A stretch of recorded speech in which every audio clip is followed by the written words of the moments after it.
dia, vamos lá, vamos trabalhar. Quinta-feira, dia 11 de maio.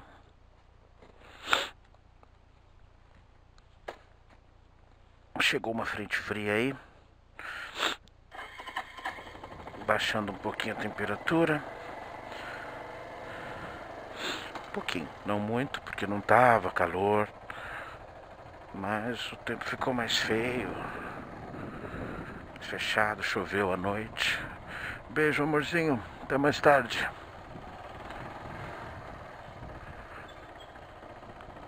Bom dia.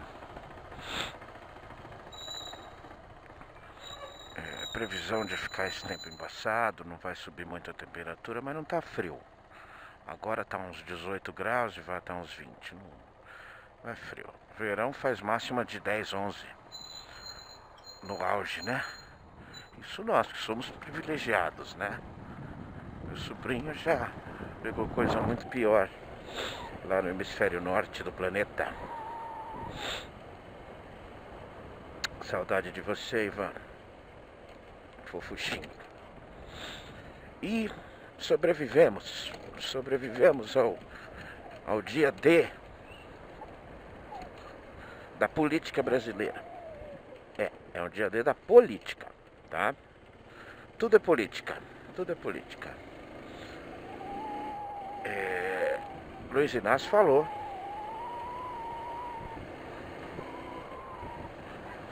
e falou bastante. Diria que é o seguinte: se não dermos muita atenção a um cara, se não fornecermos palanques a um cara inteligente como é esse cara, Luiz,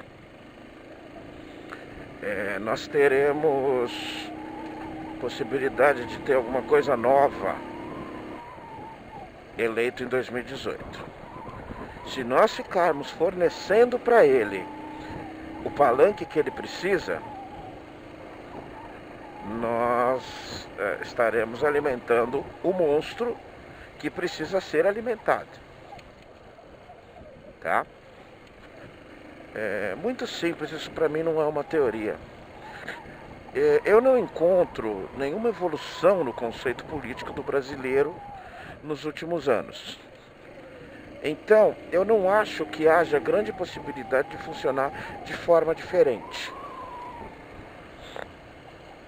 do que num passado próximo, mais recente, aí nos últimos 20 anos, 20 ou 30 anos, podemos dizer. Eu sou tão velho que há 30 anos atrás eu ia fazer 18 anos de idade. Então, eu sou velho, tá? E por azar, eu ainda não fiquei senil. Eu tô meio doido já, assim. Mas senil, não. Então, algumas coisas eu consigo me lembrar. Em todas as pesquisas eleitorais antes das eleições, o Lula sempre liderava as pesquisas. Sempre. Contra Collor ele chegou muito perto. Depois contra Fernando Henrique, enquanto ele lutou com o Fernando Henrique, ele perdeu.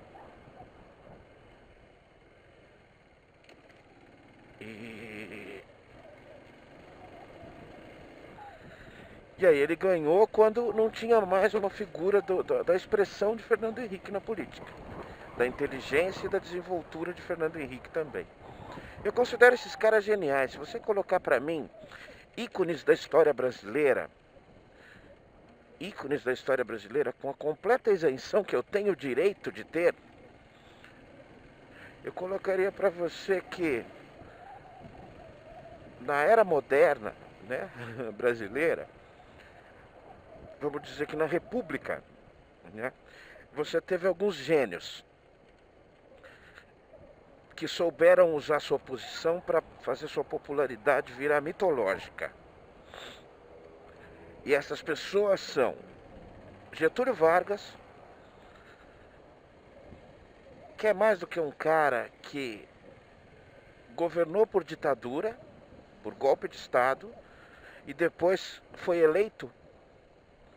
Ou seja, você elegeu um ditador democraticamente. Isso exclusividade brasileira. Em muitos países isso acontece. Mas normalmente, coincidentemente, é só coincidência, normalmente isso acontece em países subdesenvolvidos, em países culturalmente muito fracos.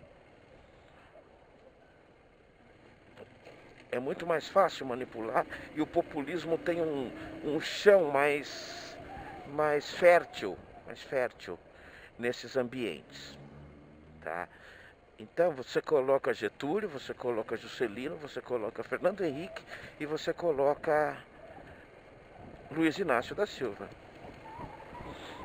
Luiz Inácio é tão genial que ele inventou uma sucessão, e talvez por isso ele esteja também pagando pelo que está acontecendo. Ele inventou uma sucessora mas completamente desconhecida. Se ela era um pouco conhecida no Rio Grande do Sul, acho que o curral eleitoral dela era em Porto Alegre, Rio Grande do Sul, acho, né? Ela é mineira, mas ela não fez carreira política em Minas. Então ele inventou ela. 2 anos antes de terminar o mandato dele, ele puxou a mulher pro palanque com ele, ministra da Casa Civil, depois que José Dirceu foi pego, né? Depois que acabou o reinado José Dirceu, porque estaria lá até hoje, eu não tenho dúvida.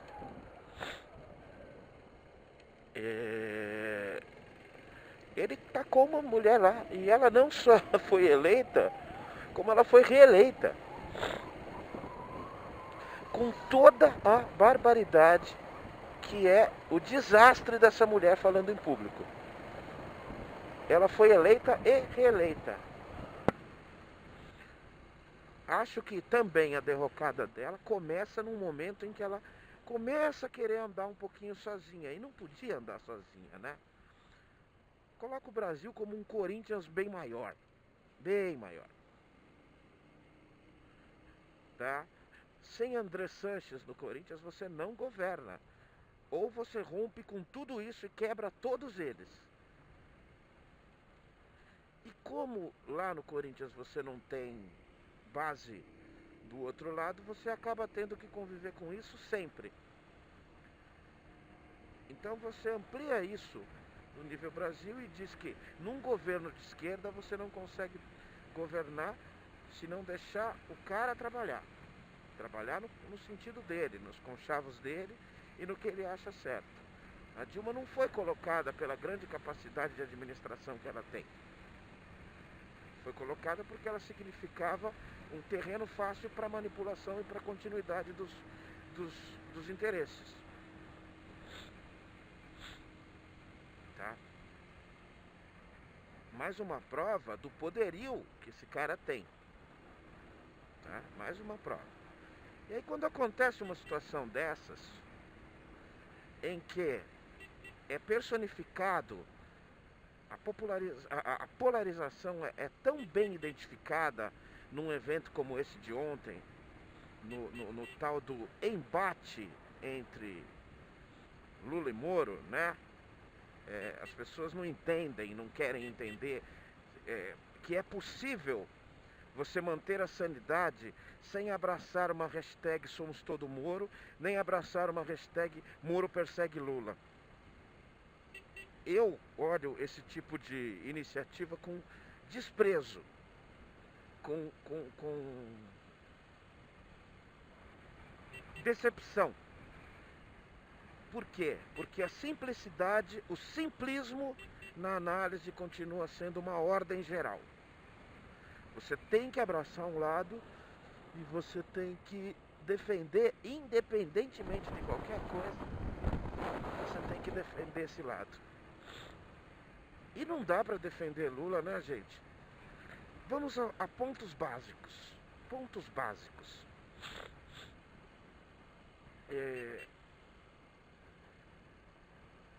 Das 5 acusações, 4 envolvem a básica e trágica questão: triplex e sítio. Triplex e sítio. Triplex e sítio. Triplex e sítio. Eu falei 4 vezes, né? Porque são 4 processos. E o foco do que ele efetivamente é culpado por prejuízo direto a todos nós, que é a mesma culpa de Dona Dilma Rousseff, que é a mesma culpa de senhor Fernando Henrique, que é a mesma culpa do senhor Fernando Collor, que é a mesma culpa do senhor Itamar Franco, que é a mesma culpa de... Volte até, no mínimo, Getúlio Vargas. No mínimo. Tá? Que é a conivência, que é a permissividade com a corrupção.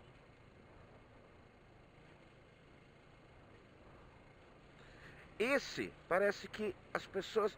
É ali que, na minha opinião, está a prova. É ali que, na minha opinião, está a parte fácil. É claro, sabe o que acontece? Essa parte não vai fazê-lo ser preso. Então as pessoas ignoram isso. Mas que tal ir pela parte certa e fazer pelo menos esse cara perder os direitos políticos? Que tal? Que tal?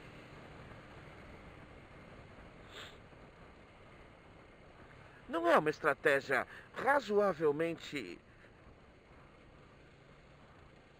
no mínimo, correta? Correta. Porque, eu aqui, ó, pilotando minha moto, indo para o meu trabalho, trabalhando com recursos humanos e não lidando com nada de política na minha vida, eu daqui sei, não provarão nada em relação a triplex, não provarão nada em relação a sítio. Gente, dá para vocês entenderem o conceito de delação premiada? Dá para se entender que OAS e Odebrecht conseguiram, junto ao Supremo, antes do início das delações, que pudessem continuar participando das licitações públicas? Dá para entender que tem alguém se beneficiando de uma posição e que a única coisa que se tem em relação a isso, sabemos que é verdade, mas a única coisa que se tem é a delação. É o cara que vai pegar 30 anos e se ele der uma forcinha, ele pega 5. E em 1 ano e meio ele sai, sem ninguém ver. Muda para uma prisão domiciliar, põe uma tornozeleirinha no pé e pronto. É assim, de repente, de uma hora para outra, você acordou e achou que no Supremo as decisões são políticas. Cara, meus parabéns, você é um perfeito de um imbecil. Elas sempre foram. Mas porque agora o Gilmar soltou o Dirceu, você resolveu... Nossa, eu não me conformo porque é política. É o mesmo Supremo que sempre arquivou processos do lado que não te incomoda. E agora ele virou político para você. Seria uma coisa que eu costumo chamar de indignação seletiva? Eu não inventei esse termo? Seria? O Lula te dói mais, né? Sempre, sempre, sempre. E outra, façam um jogo interessante. Façam um jogo interessante. Coloquem todos os holofotes e todas as câmeras e 70% do seu jornal neste assunto, Lula e Moro. É tudo que o Congresso precisa. É tudo que os demais envolvidos e investigados nessa e em outras operações precisam. O anonimato, o esquecimento, o desvio de atenção. É tudo que eles querem e precisam. É tudo que o seu protegido, porque não é possível olhar a população e não ver em nenhum momento uma manifestação nesse sentido. É tudo que o seu protegido PMDB precisa. PMDB, o partido que nunca saiu dos governos. Mas você gosta de mirar no Lula, na Dilma, no PT. Tudo que o outro lado, tão ou mais corrupto, precisa é que você olhe para esse lado só. Tudo. Vai lá, cara, vai lá. Se indigne. Pega um avião, seu idiota, e vai lá. se fantasiar de Moro ou se fantasiar de Lula. Mas o que se fantasia de Lula tem um motivo. Tem um motivo. O massacre midiático que vocês estão apoiando, alimentando, ajudando. O holofote é que esses caras mesmos precisam. Tá? Isso que eu estou falando não é ficar em cima do muro. É ter uma plena e completa noção de que não é um, são praticamente todos. Infelizmente, lamentar as mãos amarradas, porque a solução não é a troca do que está lá. Não há material humano para trocar aquilo lá. Não há. Não há.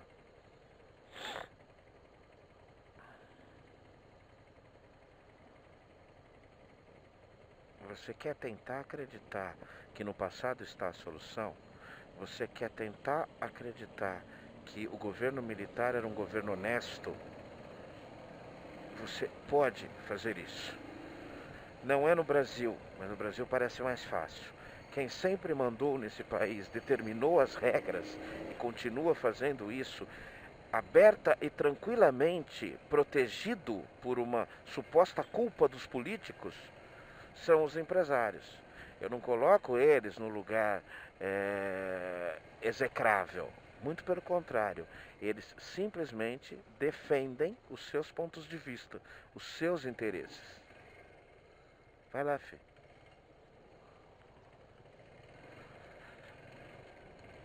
Eles defendem os interesses deles. Se um governo não for moderador em relação a isso, ele se torna refém.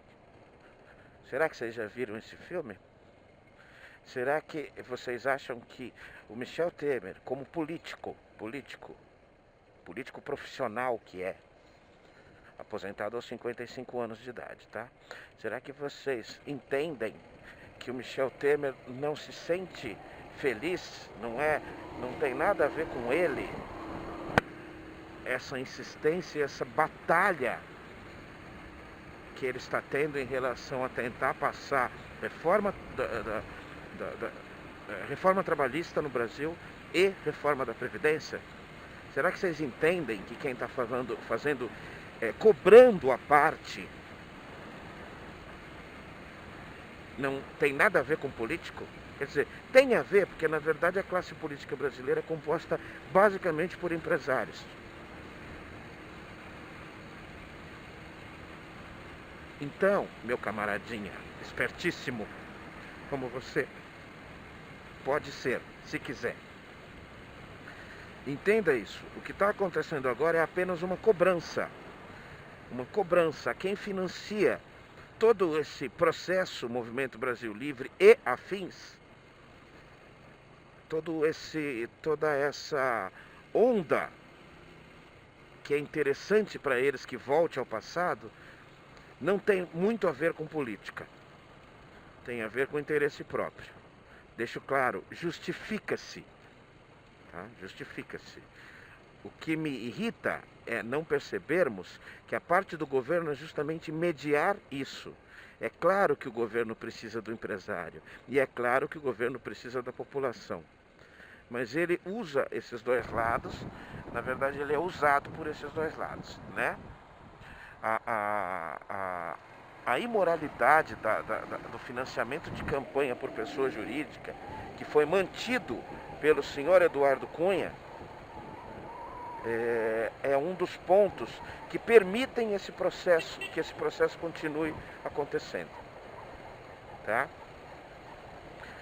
A Odebrecht e o PT não inventaram Caixa 2 ou Caixa 1, porque se o Caixa 1 é imoral, eu não falo sobre o Caixa 2. Mas inventaram o Caixa 1 ou inventaram o financiamento de campanha por seus próprios interesses. Meu amigo, você quer ser deputado, você quer ser senador, eu ponho um dinheiro para você ir atrás disso. Eu facilito tudo isso para você. Só que depois, você faz um favorzinho para mim? É muito simples. E aí você chega lá e fala, escuta, peraí, cara, eu te pus aí dentro, cara. E aí, você vai contra mim agora?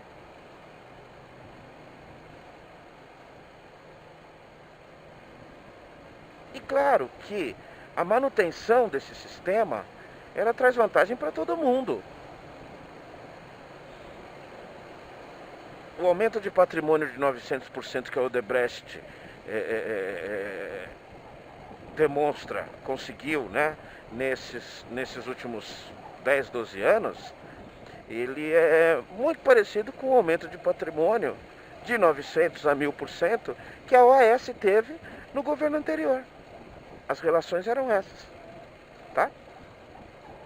Em alguns momentos a conversa é mais tranquila. Não, pega essa obra você, porque eu tô meio zoado agora, tal. Vamos fingir que existe transparência nisso. E tudo certo, mas isso não incomoda, incomoda o Lula. Incomoda mesmo. Cara, eu queria encontrar um cara que perdeu um dia de trabalho para ir lá apoiar um ou outro. Eu queria encontrar, eu queria abraçar essa pessoa e falar: muito obrigado. Meu filho Cauê agradece pela sua burrice, pelo que você está trazendo para o meu país, para o futuro. Muito obrigado. Tudo que Lula precisa é ser comparado a um mártir. E você está dando todo esse material necessário para ele.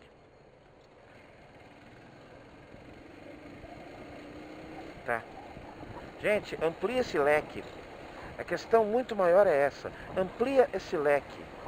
Não podemos viver da polarização e do simplismo. Não podemos. Sempre que eu detecto essas tendências, eu saio, eu não falo. Eu fico profundamente irritado das pessoas simplificarem as questões dessa forma. Eu fico mais irritado ainda de ver pessoas inteligentes fazendo isso. Isso me irrita de uma maneira, assim, é de uma decepção para mim. Eu entender que pessoas estudadas, pessoas bons leitores, né? Pessoas que têm capacidade de discernimento se entregam fácil a essa onda, sem digerir, engole sem mastigar, cara. Mastiga, vai. Você pode encontrar uma pedra, você pode encontrar um grão de areia, você pode encontrar, sei lá, um pedaço de plástico, você pode... Corre. Corre bastante, Jetta, corre lá, vai lá. Ah, teve que parar. É mesmo, né? O farol tá fechado. Ó, eu morei nesta rua aqui, ó. Aqui eu já vou. Tchau. Essa rua aqui, ó. Alfredo Egídio de Souza Aranha. Deixa eu ver se eu consigo ver o prédio. E aí, você vai pra onde, bro? Não joga esse carrinho pra cima de mim, não. Aquele prédio branco ali, ó. Já passou. E o meu filhinho nasceu aqui atrás, no Hospital São Luís. Aqui atrás, ó.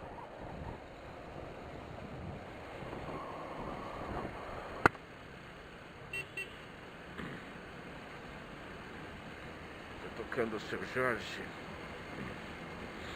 Uma música que eu gosto muito, uma lentinha.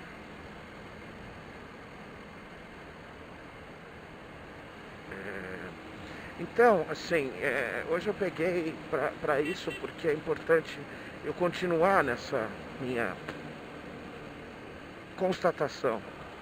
Eu costumo dizer isso. Fato é constatação, não interpretação. Me comprove o contrário, me comprove que eu estou numa linha errada de pensamento. Eu não vou construir plataforma para nada. Basicamente eu acho assim, projetando, ó, estamos em maio de 2017. Daqui a um ano nós estaremos com isso muito mais fechado, né? Estaremos na finalização das oficializações de candidatura, né? Estaremos no meio da merda mesmo. Nessa época, na verdade, o ano que vem vai estar perto da Copa, então vai estar aquele circo servido, né? Então as pessoas vão estar um pouquinho fora do padrão de indignação seletiva. As pessoas vão estar lá torcendo pro Tite. Tite, pro Neymar, pro Gabriel Jesus. E vamos que vamos, eu também vou estar. Tá? Não me coloco acima de uma população não, cara. Tenho as mesmas paixões e também sou responsável pela situação em que nós estamos. Eu só tento pensar um pouquinho fora da caixa para encontrar uma razão melhor. E não é difícil de encontrar. Mas a minha projeção hoje, falando até com a minha lindinha esposinha, fofinha,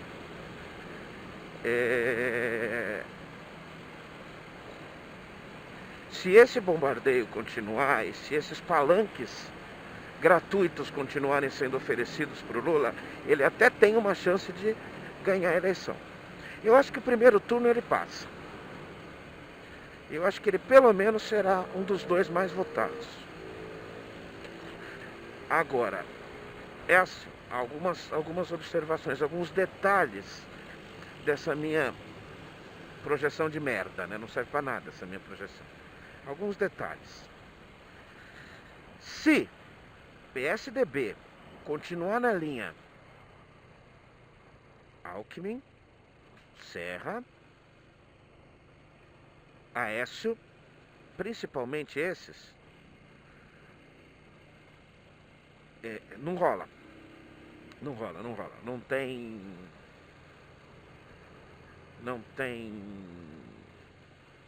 Assim, o Lula engole qualquer um desses. O Lula engole qualquer político no Brasil, cara a cara. Frente a frente ele engole. Frente a frente ele engole.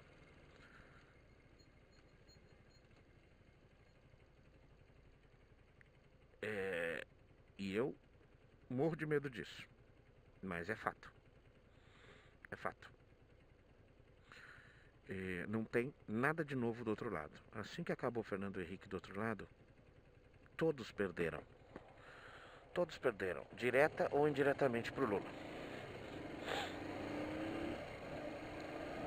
O Aécio conseguiu perder para Dilma Rousseff na reeleição. Desculpa, cara, isso é uma fábula, isso é uma façanha. Isso é digno de um prêmio. O incompetente do século, o incompetente do milênio.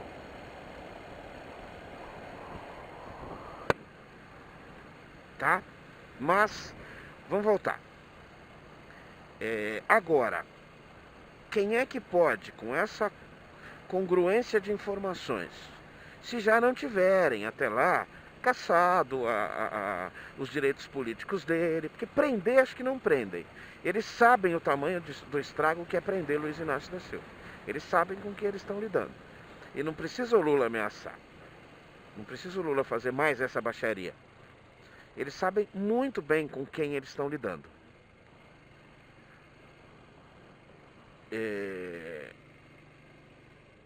Mas, se não conseguirem, se continuar ele na parada, existe um cara que, na minha opinião, pode significar uma coisa diferente, nova, uma nova tendência, que também me assusta, que é o nosso atual prefeito João Dória.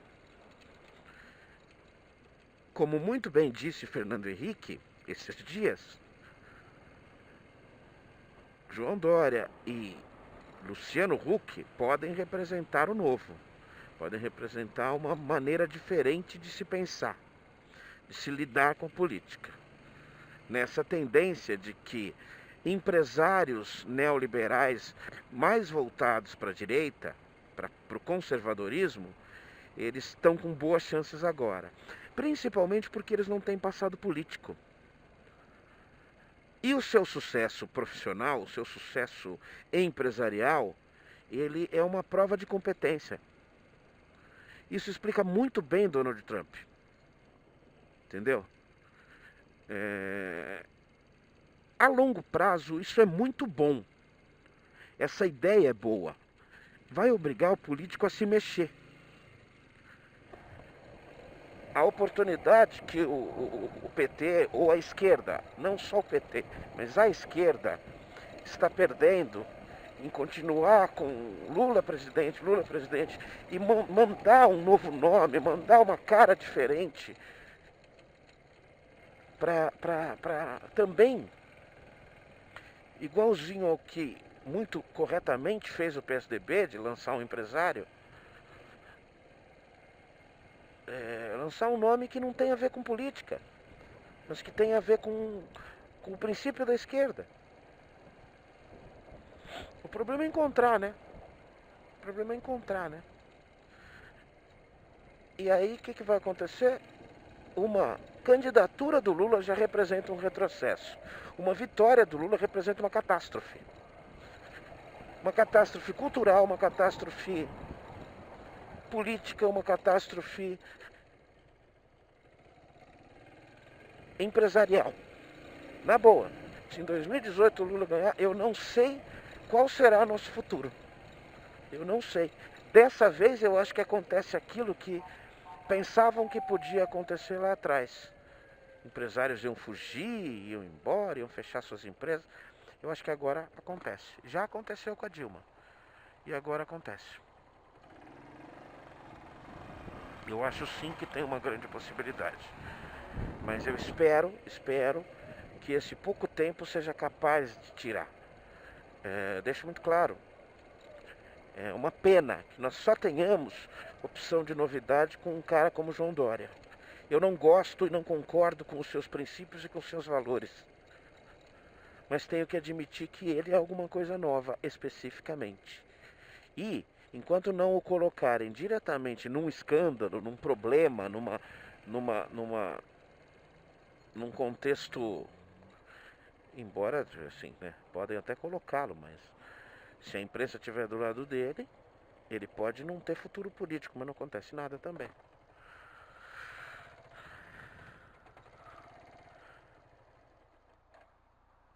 Agora, quer vestir essa camisa?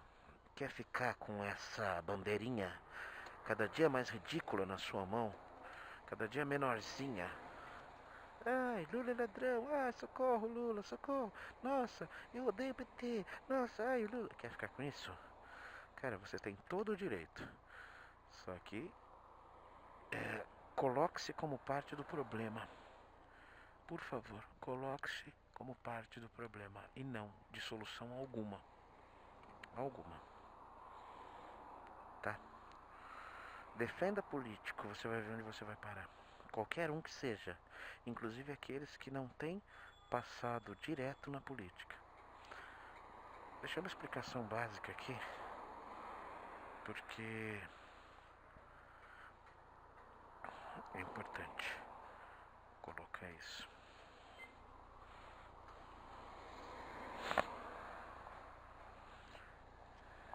A Leila não sabe que sou eu. Quando você acha que Dória é realmente diferente, é um cara sem passado político, você também está enganado, tá? Dória está presente em vários e vários contratos com governos PSDBistas no estado há muito tempo, tá? Então, sim, ele é do meio político. Por isso que ele tem tanto sucesso. Pense nisso. Um abraço. Tchau, tchau.